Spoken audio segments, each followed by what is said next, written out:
ప్రగ్టాక్స్ ఛానల్కి ఘన స్వాగతం. మురుగుడు లావణ్య ఈ పేరు గత కొద్ది రోజుల క్రితం వరకు పెద్దగా ఎవరికీ తెలియని పేరు. కానీ గత కొద్ది రోజులుగా మీడియాలో మారుమోగుతున్న పేరుని కూడా చెప్పొచ్చు. దానికి కారణం 2024 మే 13న జరగబోతున్న ఆంధ్రప్రదేశ్ అసెంబ్లీ ఎన్నికల్లో తెలుగుదేశం పార్టీ అధినేత నారా చంద్రబాబు నాయుడు గారి కుమారుడు గతంలో గ్రామీణాభివృద్ధి, పంచాయతీరాజ్, ఐటీ లాంటి కీలక శాఖలకి మంత్రిగా వ్యవహరించిన తెలుగుదేశం పార్టీ జాతీయ ప్రధాన కార్యదర్శి నారా లోకేష్ గారిపై మంగళగిరి నియోజకవర్గంలో లావణ్య గారు పోటీ చేయబోతూ ఉండటమే. గత 2 సార్లు ఇక్కడ నుంచి ఎమ్మెల్యేగా విజయం సాధించిన ఆర్కే గారిని, ఆ తర్వాత నియోజకవర్గ ఇన్ఛార్జిగా ప్రకటించిన గంజి చిరంజీవి గారిని కాదని మరి లావణ్య గారిని లోకేష్ గారిపై పోటీ చేసే అభ్యర్థిగా నిలబెట్టింది వైసీపీ అధిష్టానం. ఆ అంచనాలకు తగ్గట్టే నియోజకవర్గ ప్రజలతో మమేకమవుతూ గెలుపు కోసం సాయశక్తులా ప్రయత్నిస్తూ ముందుకు సాగుతున్న మురుగుడు లావణ్య గారి జీవితంలో ఎవరికీ తెలియని అత్యంత ఆసక్తికరమైన అన్ని విషయాలు ఈ వీడియోలో తెలుసుకుందాం. మురుగుడు లావణ్య శివనాగేంద్రరావు గారు కమలగారుల దంపతులకి జన్మించారు. మంగళగిరిలోనే పుట్టి పెరిగిన లావణ్య గారికి కుటుంబ పరంగా కూడా ఎంతో బలమైన రాజకీయ నేపథ్యం ఉంది. లావణ్య గారి తల్లి కాండ్రు కమల గారు గతంలో మంగళగిరి మున్సిపాలిటీ చైర్మన్గా సేవలు అందించడమే కాకుండా 2009 ఎన్నికల్లో మంగళగిరి ఎమ్మెల్యేగా కూడా సేవలు అందించారు. ఆ ఎన్నికల్లో కాంగ్రెస్ పార్టీ అభ్యర్థిగా బరిలో దిగిన కమల గారు 12,762 ఓట్ల మెజార్టీతో ఘన విజయం సాధించడమే కాకుండా ఎన్నో అభివృద్ధి కార్యక్రమాలు కూడా చేపట్టి ప్రజల్లో మంచి పేరు ప్రఖ్యాతులు తెచ్చుకున్నారు.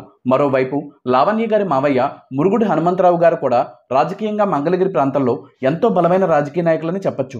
ప్రస్తుతం ఎమ్మెల్సీగా ఉన్న ఆయన 1999లో అలాగే 2004లో జరిగిన ఎన్నికల్లో కాంగ్రెస్ పార్టీ అభ్యర్థిగా మంగళగిరి నియోజకవర్గం నుంచి శాసనసభ్యుడిగా ప్రాతినిధ్యం వహించడమే కాకుండా వైఎస్ఆర్ గారి కేబినెట్లో పలు కీలక శాఖలకి మంత్రిగా కూడా సేవలందించారు. మరోవైపు లావణ్య గారి విషయానికి వస్తే ఆమె ఎంతో ఉన్నత విద్యావంతురాలు. ఎంఏ ఇంగ్లీష్ చేసిన లావణ్య గారు డిగ్రీలో బీఎస్సీ కంప్యూటర్స్ చేశారు. డిగ్రీ సెకండ్ ఇయర్లో ఉండగానే వివాహం జరిగింది. అయినప్పటికీ కూడా పెళ్లి తర్వాత కూడా తన చదువును కొనసాగించి తన మాస్టర్ డిగ్రీని పూర్తి చేసి ఎంతో మందికి ఆదర్శంగా నిలిచారు లావణ్య. లావణ్య గారి దంపతులకి ఒక కుమారుడు కూడా ఉన్నాడు. ప్రస్తుతం లావణ్య గారి కుమారుడు ఇంటర్మీడియట్ చదువుతున్నాడు. అయితే లావణ్య గారికి అంత పెద్ద కుమారుడు ఉన్నాడంటే నమ్మడం కూడా కష్టమే అని చెప్పొచ్చు. లావణ్య గారు 10th క్లాస్లో ఉన్న సమయంలోనే మంగళగిరికి ఆమె తల్లి కమల గారు చైర్పర్సన్గా సేవలందించారు. దాంతో చిన్నప్పటి నుంచి ప్రజా సమస్యల పట్ల, వారి సమస్యల్ని చిత్తశుద్ధితో పరిష్కరిస్తే వారిచ్చే గౌరవం పట్ల పరిపూర్ణ అవగాహన కలిగిన ఆమెకి రాజకీయాలన్నా, ప్రజా సమస్యలు తీర్చే సేవా కార్యక్రమాలన్నా సహజంగానే ఎంతో ఆసక్తి ఏర్పడింది.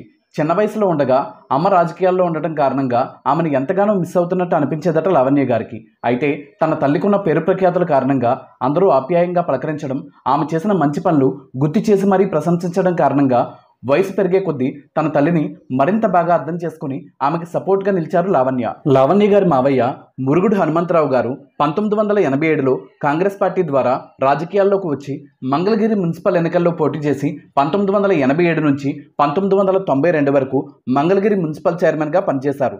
1999, 2004లో జరిగిన ఎన్నికల్లో మంగళగిరి నుంచి కాంగ్రెస్ పార్టీ అభ్యర్థిగా విజయం సాధించడమే కాకుండా మంత్రిగా కూడా సేవలందించిన హనుమంతరావు గారికి 2009లో మంగళగిరి నియోజకవర్గం నుంచి ఎమ్మెల్యే టికెట్ దక్కలేదు. ఆయన రాష్ట్ర విభజన అనంతరం తెలుగుదేశం పార్టీలో చేరి చేనేత వస్త్రాలను ప్రోత్సహించే ఆప్కో చైర్మన్గా పనిచేశారు. అయితే 2021 సెప్టెంబర్ 23న ఆయన తెలుగుదేశం పార్టీకి రాజీనామా చేసి వైఎస్ఆర్ కాంగ్రెస్ పార్టీలో చేరి 2021లో ఆంధ్రప్రదేశ్ శాసనమండలి ఎన్నికల్లో వైసీపీ తరపున గుంటూరు జిల్లా స్థానిక సంస్థల కోటాలో శాసనమండలి సభ్యుడిగా ఏకగ్రీవంగా ఎన్నికయ్యి 2021 డిసెంబర్ 8న శాసనమండలి సభ్యుడిగా ప్రమాణ స్వీకారం చేశారు. మరోవైపు లావణ్య గారి తల్లి కమల గారు 2000వ సంవత్సరం నుంచి 2005 వరకు మంగళగిరి మున్సిపల్ చైర్మన్గా, ఆ తర్వాత తిరుమల తిరుపతి దేవస్థానం బోర్డు మెంబర్గా కూడా సేవలందించారు. లావణ్య గారి చిన్నాన్న కూడా మంగళగిరి మున్సిపల్ చైర్మన్గా సేవలందించారు.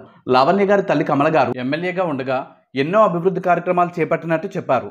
మంగళగిరికి కృష్ణానది నీళ్లు తేవడంతో పాటు తన నియోజకవర్గ పరిధిలో ఉన్న 3 మండలాలు, 2 మున్సిపాలిటీలు, 45 గ్రామాల్లో ఎన్నో అభివృద్ధి కార్యక్రమాలు చేపట్టానని, అంతేకాకుండా మంగళగిరిలో ఎయిమ్స్ మెడికల్ కాలేజ్ కూడా నేను ఎమ్మెల్యేగా ఉన్న సమయంలో వైఎస్ఆర్ గారు ముఖ్యమంత్రిగా ఉన్న సందర్భంలో ప్రపోజల్ పెడితే కిరణ్ కుమార్ రెడ్డి గారు ముఖ్యమంత్రిగా ఉన్నప్పుడు ఆ ప్రపోజల్ను ఫైనల్ చేయడం, ఆ తర్వాత కాలంలో ఎయిమ్స్ మెడికల్ కాలేజ్ మంగళగిరికి రావడం, రాష్ట్ర వ్యాప్తంగానే కాకుండా దేశవ్యాప్తంగా ఎన్నో వేల మంది విద్యార్థులు అక్కడికి వచ్చి వైద్య విద్యని అభ్యసించడం జరిగిందని, తాను ఎమ్మెల్యేగా ఉన్న సమయంలో రోడ్లు వెడల్పు చేయడం, స్టేడియంలు, పార్కులు కట్టడం, 1500 కోట్ల రూపాయలతో చేనేత భవన్ కట్టడంతో ముందు నుంచి ఎంతో పేరున్న మంగళగిరి చీరలకు కూడా మరింత పేరు ప్రఖ్యాతులు వచ్చాయని ఆమె చెప్పారు. మంగళగిరి నియోజకవర్గం ఒకప్పుడు కాంగ్రెస్ పార్టీకి, కమ్యూనిస్ట్ పార్టీకి కంచుకోటగా ఉండేది.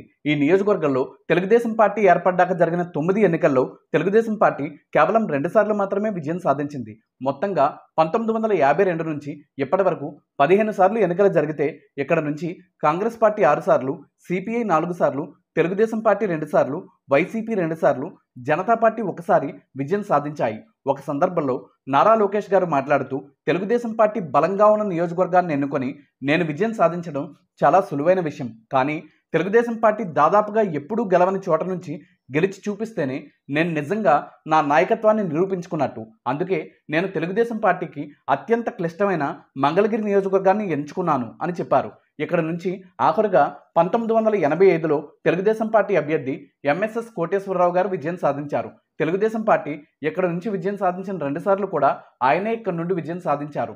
ఆ తర్వాత 1989 ఎన్నికల నుంచి చూస్తే ఇప్పటి వరకు అంటే 35 ఏళ్ల నుంచి ఇక్కడ తెలుగుదేశం పార్టీ విజయం సాధించలేకపోయింది. అయితే ఈసారి ఎలాగైనా చరిత్రను తిరగరాయాలనే పట్టుదలతో ఉన్న నారా లోకేష్ గారు రాష్ట్ర వ్యాప్తంగా కూడా ఎక్కువగా పర్యటించకుండా మంగళగిరి నియోజకవర్గం మీదే పూర్తి స్థాయిలో దృష్టి సారించి భారీ మెజార్టీతో విజయం సాధించాలని భావిస్తుంటే, మరోవైపు లావణ్య గారు మాత్రం నేను పక్కా లోకల్, మీ ఇంటి అమ్మాయిని, ఇప్పటి వరకు మంగళగిరి నుంచి ఒక్కసారి కూడా నాన్ లోకల్ అభ్యర్థి విజయం సాధించలేదు.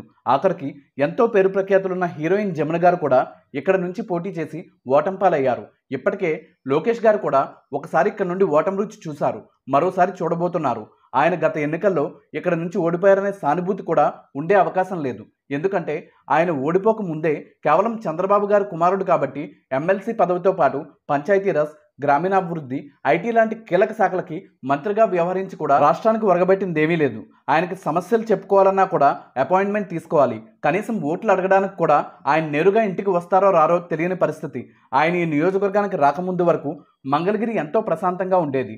ఆయన నా గురించి మాట్లాడుతూ అసలు లావణ్య ప్రత్యర్థే కాదు, నేను భారీ మెజార్టీతో గెలుస్తాను అని మేకపోతు గాంభీర్యం ప్రదర్శిస్తున్నారని, కానీ నేను అలాంటి విమర్శలకి స్పందించనని, ఇంకొకరిని తిడితే లేదా కించపరిస్తే మన విలువ పెరగదు అన్నారు.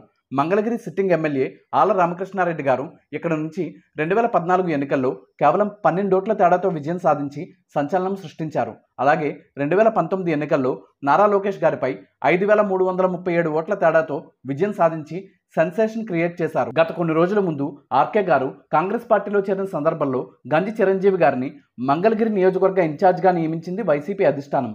వారితో పాటు మరికొంతమంది పేర్లు కూడా మంగళగిరి ఎమ్మెల్యే అభ్యర్థి రేసులో నిలిచాయి.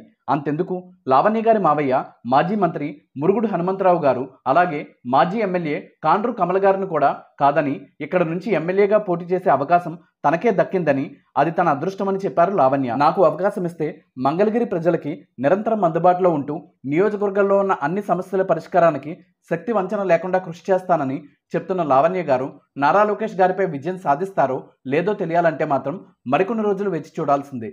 ఇదండి మన వీడియో. ఈ వీడియో మీకు నచ్చిందా? నచ్చితే మాదొక చిన్న విన్నపం, మన ఛానల్లో మనం చేసే ప్రతి వీడియో వెనుక ఎంతో కష్టం ఉంటుంది. ఆ కష్టానికి మీరు ఇచ్చే ప్రతిఫలం మన ఛానల్లో ఇతర వీడియోలు కూడా ఒకసారి చూడండి. మన వీడియోస్ అండ్ కంటెంట్ మీకు నచ్చితే మీ లైక్స్, కామెంట్స్, షేర్స్తో పాటు మన ఛానల్ని సబ్స్క్రైబ్ చేసి పక్కనే ఉన్న బెల్ ఐకాన్ని ప్రెస్ చేసి ఆల్ నోటిఫికేషన్స్ యాక్టివేట్ చేయడం ద్వారా మన ఛానల్ కుటుంబ సభ్యుల్లో ఒకరిగా చేరిపోండి. ఇంకా మన ఛానల్లో ఎలాంటి వీడియోలు చూడాలనుకుంటున్నారో, ఎవరి బయోగ్రఫీ వీడియో రావాలనుకుంటున్నారో తప్పకుండా కామెంట్ సెక్షన్లో తెలియజేయండి. ఈ వీడియోని చివరి వరకు చూసినందుకు ధన్యవాదాలతో మీ మిమిక్రీ ప్రవీణ్. Thank you.